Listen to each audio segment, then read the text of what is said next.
caps stories. Sources tell NDTV Profit that the Department of Telecommunication has escalated Vodafone Idea's and Bharti Airtel's pleas for adjusted gross revenue relief to the PMO for a final decision. My colleague Aishwarya Patil joins us with more details on this one. Aishwarya, over to you.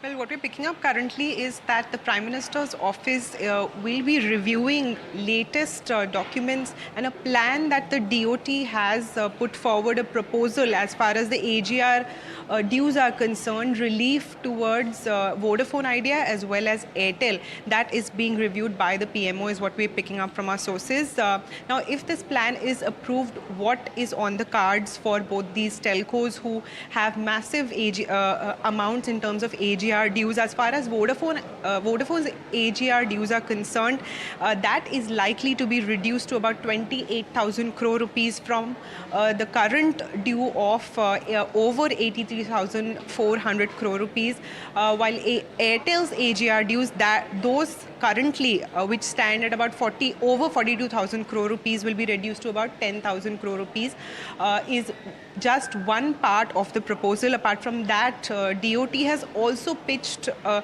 relief plan as far as the penalty and interest on penalty is concerned for both Airtel as well as Vodafone, so as to restructure and take a look at how that can also be extended in terms of moratorium as well as interest payments. That will also be reconsidered by the PMO is what we're picking up from our sources. PMO may consider about 2 to 3 options, especially for Vodafone Idea.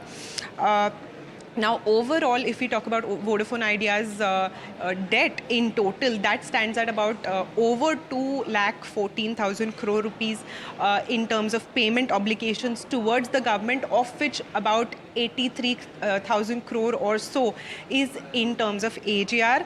And that's the update so far. We'll keep you posted as and when we hear about what steps the government will take going forward to give relief to both the telcos, Airtel as well as Vodafone Idea.